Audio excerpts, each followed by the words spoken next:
Halo semuanya, selamat malam. Welcome back lagi di live kita pada malam hari ini. Selamat datang. Nungguin teman-teman semua masuk ya, kayak biasa. Thank you buat yang selama ini sudah setia nge-follow kita terus dan juga eh, ikutin aku bikin video ya. Nih sekarang udah di bulan Oktober, berarti bentar lagi udah mau habis nih ya. November udah 365 hari. Jadi nanti mungkin aku nggak akan live setiap hari secara rutin, mungkin ya. Jadi live-nya suka-suka.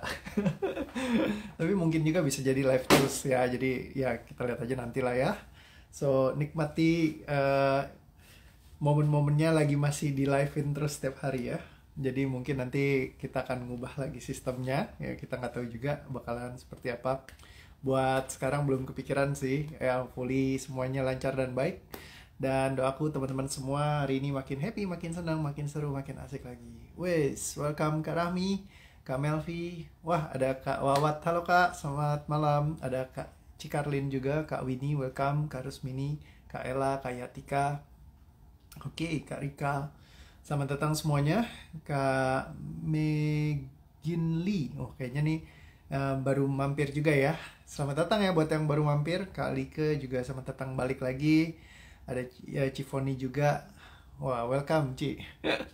Welcome malam juga Kak Wawat. Ada Kak Mince juga. Welcome Kak Eltania. Selamat datang semuanya. Ngebahas tema hari ini ya, tadi pagi session tentang psikosomatik ya, jadi sakit yang muncul karena reaksi fisik ya. Ini banyak sekali memang kalau misalkan bicara tentang itu, karena memang rata-rata sakit fisik itu kalau misalkan memang yang dokter udah bilang ini bukan persoalan tentang sakit fisiknya kamu, tetapi memang karena psikosomatik ya, berarti itu problemnya emang karena emosi yang trigger biasanya ya, apalagi kalau ada dokter yang udah nyampaikan seperti itu. Nah, jadi biasanya kita cari alternatifnya dari mana? Ya sebenarnya kita cek emosi apa yang mendasari persoalan ini gitu. Nah, itu yang perlu diberesin gitu ya. Nah, jadi kalau misalkan kita lepaskan, dia hilang, otomatis biasa kalau memang itu disebabkannya dari sakitnya karena psikisnya dia, otomatis dia akan hilang juga gitu. Jadi akan dengan sendirinya dia netral gitu. Jadi kayak habis netral, emosinya, dia bisa recover sendiri tubuh fisiknya. Jadi kalau misalkan sakitnya memang diakibatkan dari masalah psikologisnya, dia akan dengan sendirinya bisa sembuh gitu ya. Nah, tapi kembali lagi, biasa dokter yang kasih diagnosa misalkan ini memang psikosomatik atau enggak gitu ya. Jadi seringkali seperti itu ya, biasa jadi kita bisa jadikan sebuah padanan. Kalau misalkan dokter udah bilang memang bukan karena problematika dari sakit fisik ya, berarti kan dari psikosomatiknya. Oke, nah yang berikutnya adalah tadi case-nya adalah karena memang sakitnya di situ ya, terus habis itu selalu datang berulang ya. Tapi dia bilang kalau misalkan saya lagi tenang, saya lagi happy, misalkan ya nggak ada mikirin apa-apa ya, terus ikhlas sama problematikanya saya, itu semuanya baik-baik saja. Jadi nggak ada rasa sakitnya tuh nggak muncul ya. Jadi berarti bisa didefinisikan dari hal seperti itu ya, kita mengambil kesimpulan bahwa memang sakitnya adalah karena psikosomatiknya dia ya. Jadi munculnya hanya kalau misalkan dia merasa resah ya, atau panik ya, atau misalkan kayak muncul ketakutannya gitu ya. Nah, jadi kepikiran secara terus menerus, dan sudah lebih dari kurang lebih 10 tahun lebih ya, kata dia punya sakit itu gitu ya. Jadi nggak selesai-selesai. Nah, terus ketika session diberesin, nah ada satu hal yang kayak sulit banget untuk dia lepaskan ya. Memang challenge-nya ini cukup lumayan gitu, karena secara kalimat dia pengen, secara pikiran sadar dia mau. Saya mau lepasin nggak? Saya mau coach, saya mau coach, saya mau coach, saya mau lepaskan. Dia ikutin tarik nafas, lepaskan, nggak kelepas-lepas juga. Ya, jadi ini memang kadang-kadang di ruang session, kenapa saya seneng ya kalau misalkan kayak ketemu kayak challenge tertentu, case-case tertentu, karena menarik ya buat saya pribadi. Karena kan setiap orang itu punya pemikiran yang berbeda-beda, rasa yang berbeda-beda juga ya. Jadi mereka itu punya pengalaman kan, seumur hidup orang nggak ada yang sama. Semua orang pasti peristiwanya beda-beda. Jadi setiap pengalaman peristiwa yang beda-beda menimbulkan cara untuk penyelesaian yang beda-beda. Jadi dia, kalau buat saya pribadi, saya ini orangnya cepat bosen gitu, terutama kepada hal-hal yang misalkan itu terus repetitif. Tapi kalau bicara tentang ngeberesin soal problematikanya pikiran manusia, Hari ini kita bahas tentang anxiety. Anxiety aja itu penyebabnya bisa lain-lain setiap manusia. Jadi setiap session itu nggak pernah sama gitu. Jadi kayak sesuatu yang jadi ada challenge-nya sendiri gitu. Ibarat kalau misalkan main game, level desainnya itu selalu berbeda-beda. Ya, karena didesain selama puluhan tahun dari kehidupannya orang ini. Jadi can you imagine like it's kind of very very different gitu. Every people like every person mereka punya fondasi berpikirnya mereka sendiri, punya emosinya di titik-titik level mereka sendiri. Jadi itu membuat sesuatu yang menarik banget buat diselesaikan. Like puzzle solving yang selalu berbeda-beda gitu. Jadi guys, ada interestnya sendiri gitu ke arah sana. Dan ketika diberesin, pung, ya terus kayak mereka berubah tuh kayaknya kayak seneng banget gitu. And then suddenly ketika diberesin, itu jadi challenge banget hari ini. Susah banget yang lepasinnya. Aduh coach, nggak bisa coach. Rasanya masih ada, walaupun saya udah coba lepas ini, ikutin arahannya gitu ya. Jadi tarik nafas, lepaskan. Oke, tapi kayak kenapa ya kayak nggak ikhlas gitu loh. Saya nggak rela banget. Ya jadi kayak saya mau ngelepasinnya tuh rasa ini tuh nggak ikhlas gitu loh. Nah jadi bayangin teman-teman ya, udah dari secara pikiran sadar mau sembuh, mau beres, saya bilang ini yang menghalangi kamu tuh cuma ini gitu loh. Nah ada case yang kayak gini juga dulu saya pernah ngalamin ya, sekitar mungkin dua orang lah yang pernah ketemu kayak gini ya. Jadi maksudnya dia mau ngelepasin secara pikiran sadar, tapi secara bawah sadarnya dia kayak blocking karena merasa kayak entah macam-macam ya, nggak ikhlas lah. Ada yang kalau temen yang lain dulu yang pernah ini, karena ini penting banget buat saya coach, kata dia, saya nggak mungkin bisa lepaskan gitu ya. Jadi itu perlu di breakdown banget gitu. Jadi kita pecahkan lagi, kenapa kalau misalkan ini penting sampai kamu pertahankan gitu. Dicari, digali, ternyata muncullah satu kekhawatirannya ya, ternyata adalah takut kalau misalkan sampai dia nggak sembuh lalu akan ditinggalkan sama anggota keluarganya. Nah, tapi ini soalnya awalnya nggak kelihatan, ya jadi dia nggak obvious di situ langsung, tapi muter dulu keliling tuh. Ya, awalnya nggak ikhlas melepaskan rasanya, jadi nggak mau biasa, karena ternyata seperti itu. Nah, ketika ditemukan, oke, ini case-nya dari sini, gitu ya. Abis itu baru kita ulik di situ, dilepaskan, and then suddenly semua emosinya hilang. Puff, gitu ya, kayak langsung dibilang, oh gila ringan banget nih, bedanya jauh sekali, gitu ya. Nah, jadi teman-teman, kadang-kadang ketakut kehilangan itu juga menjadi satu tema besar dalam kehidupan. Ya, sorry, bukan takut kehilangan ya. Jadi kayak takut di kayak kesendirian gitu ya. Ketika seseorang itu meninggalkan kita, ya kayak misalkan keluarga gitu ya, anggota keluarga, entah misalkan pasangan ataupun anak-anak gitu ya. Karena dia sangat khawatir. Sudah kurang lebih 10 tahun kan berjuang untuk menyelesaikan persoalannya dia. Ya, karena challenge-nya udah sangat panjang, jadi dia khawatir kalau misalkan sampai ini nggak sembuh terus, ya bolak-balik terus, akhirnya bikin dia jadi ditinggalkan oleh keluarganya. Makanya dia nggak ikhlas buat ngelepasin, nggak ikhlas buat dia sakit, dia bilang. Saya bilang, gimana kalau kamu sakitnya ikhlas gitu ya? Hah? Ikhlas sakit? Kata dia. Iya, justru kalau misalkan ketika kamu santai aja, kamu nggak pusing, ya udah gitu, lewatin aja semua prosesnya. Mungkin kamu nggak akan sakit. Nggak tahu juga sih, bisa jadi tetap sakit gitu, saya bilang. Cuma kalau misalkan memang kamu bilang dari pikiran, ya itu kan satu-satunya pikiran yang selalu mengganggu kamu gitu. Nah jadi terkadang takut kehilangan itu bisa jadi sesuatu yang sangat dominan, yang mengganggu juga. Ya terus ada juga kalau kemarin tuh case-nya yang cukup menarik adalah takut kena lagi. Ya jadi kalau misalkan takut kena lagi, misalkan udah aku beresin emosinya, aku takut datang lagi. Ya jadi kayak ketika takut datang lagi langsung panik gitu ya. Langsung stres. Nah, jadi kalau misalkan takut kena lagi, ini juga salah satu yang sering banget, bener-bener sering sekali gitu ya. Ini yang hampir semua orang yang punya anxiety itu pasti takut kena lagi. Nah, saya bilang gimana kalau nggak perlu takut sama sekali? Karena kalau misalkan, ibaratnya anggap aja kayak flu. Kalau kita kena flu, kita lagi kena pilek. Kalau kita tahu minum obatnya apa, ya kita bisa istirahat, ya take a break. Ya, abis itu kita bisa beresin sendiri.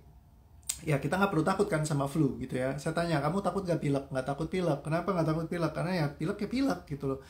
Kita tinggal tidur, berobat, sembuh gitu ya. Nah sama kalau emosi, kamu udah tahu cara ngelepasinnya, kamu nggak perlu takut sama emosi. Kenapa? Anytime dia datang, lepaskan aja langsung gitu. Karena Anda sekarang punya caranya, jadi Anda nggak perlu takut gitu loh. Jadi ketika di session private, saya selalu bilang gitu, Dulu kamu nggak punya caranya, kamu takut itu wajar. Ibaratnya kamu nggak tahu cara ngeberesin sakitnya tuh kayak gimana. Tapi ini udah ada sekarang obatnya gitu loh. Jadi kayak just hitungan menit kamu bisa buang, kamu nggak usah ketakutan gitu loh. Nah jadi itu salah satu disiplin yang kita perlu miliki untuk dibawa santai aja. Kalau ada rasa yang muncul, misalkan ya ibaratnya kadang-kadang saya bilangnya itu uncharted emotion. Saya sering bahas ya di tema ini. Ya emosi yang mungkin di luar dari chart yang diberesin ketika di session. Ya begitu ada misalkan yang kesenggol, ada trigger emosi yang muncul, nggak perlu takut karena Anda sudah punya cara untuk membuangnya. Jadi langsung dilepaskan, dia akan langsung hilang. Puff gitu ya, kayak nggak balik lagi. Nah, dan kalau misalkan kalau dilepaskan coach masih bolak-balik lagi, masih ada terus. Nah, berarti biasanya itu yang saya sebut dengan PISO. Ya, PISO itu Private Invisible Silence Obstacle. Kita udah bahas banyak di live sebelumnya, silahkan cari aja. Ya, dan PISO ini kayak it stab you, jadi kayak menusuk di belakang bawah sadarnya kita tanpa kita sadarin. Kadang terasa pas lagi kena injak misalkan sakit banget, ketusuk sakit banget. Atau kadang-kadang cuma digeletakin aja di situ, tapi dia kapan aja bisa keinjak gitu ya. Jadi uh, tersembunyi, tidak terlihat, ya, dan dia perlu presisi buat kita cari taunya. Oke ya, jadi saya biasa nge-guidance untuk menelusurinnya gitu loh. Apa sih yang bikin ini jadi ngehambat kamu gitu. Nah begitu udah ketemu baru bisa dilepaskan. Karena kata dia, ya saya ini udah coba nih ngelepasin banyak banget yang kelepas, tapi yang ini kok kayaknya nggak selesai-selesai gitu ya kayaknya. Nah akhirnya begitu ketemu kita beresin, ya ternyata simpulnya bisa dilepaskan. Ya habis itu kayak ringan sekali. Nah jadi jangan sampai terlalu signifikan. Ibaratnya kalau misalkan kita mau takut ditinggalkan orang lain.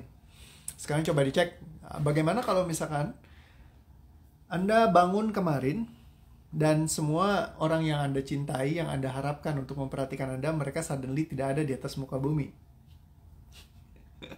Rasa apa yang mungkin muncul dalam diri Anda?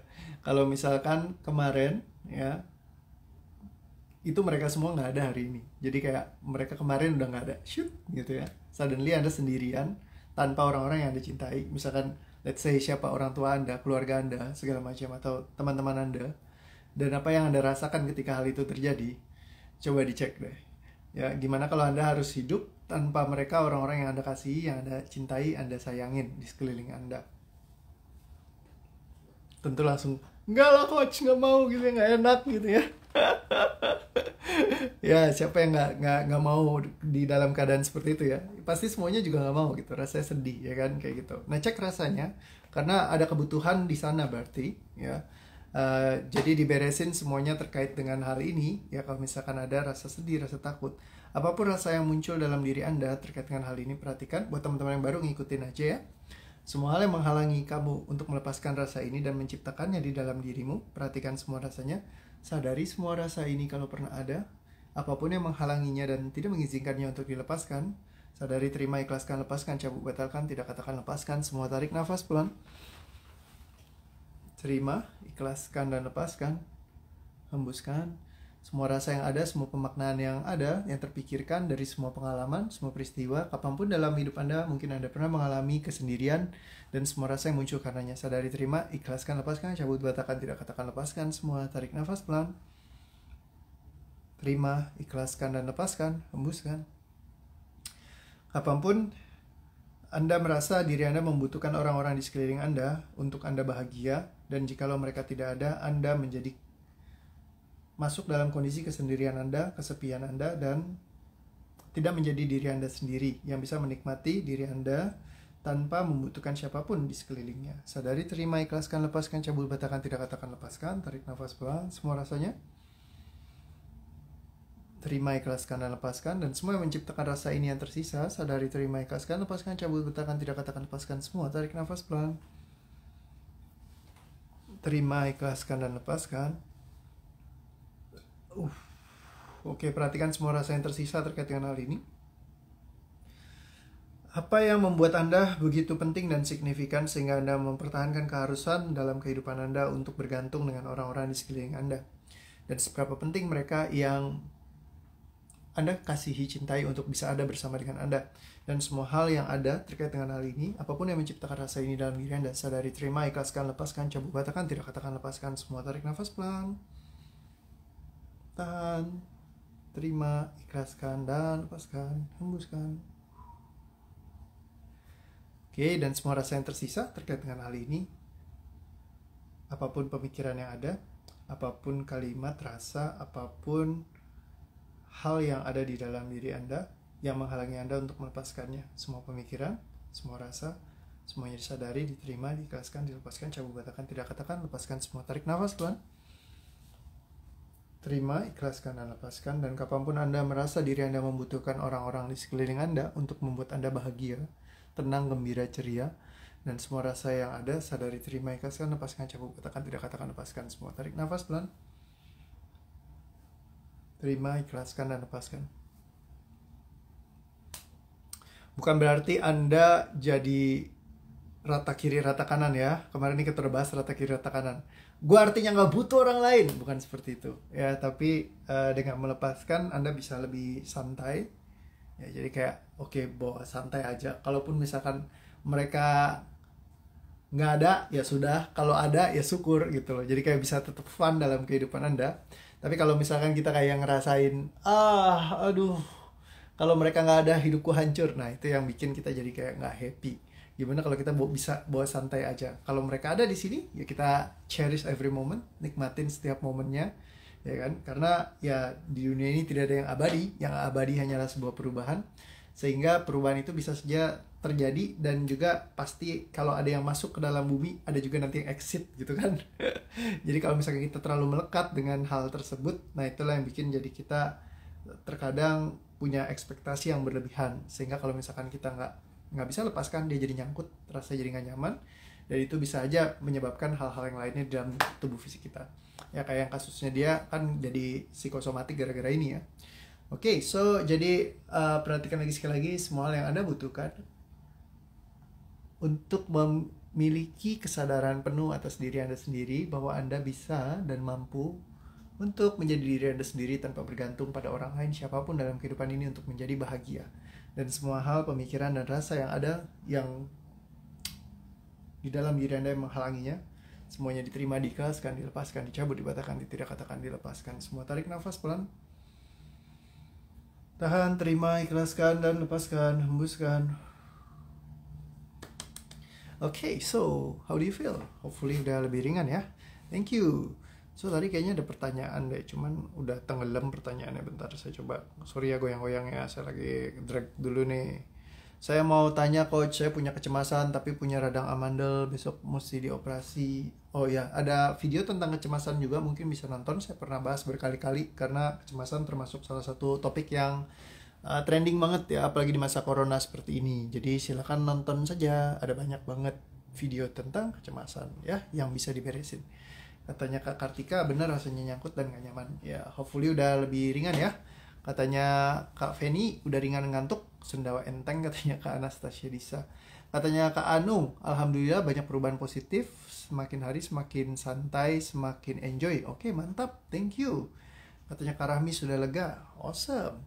Sip, thank you teman-teman semua buat ikut live hari ini. Ya, ini katanya Kak Aurelia Selva, jadi ringan terus semua panjang sampai keluar air matanya. Katanya Kak Arlin, terima kasih, pas banget temanya dengan saya, lebih plong dan gak takut lagi, relax aja. Sip, Jos, mantap. Saya cemas, suka kepikiran, punya penyakit berat. Kayaknya kita pernah bahas tentang penyakit ya, takut sakit juga pernah dibahas sebelumnya. Jadi silakan nonton aja ya, live-nya ada banyak di IGTV. Oke, sip. So, thank you teman-teman semua. Sampai ketemu lagi besok, kita melepaskan lagi tema yang berbeda. Sampai ketemu, seru-seruan selalu ya. Thank you. Kak Kartika bilang lebih ringan juga. Oke, sip, mantap. See you again semuanya. Bye-bye.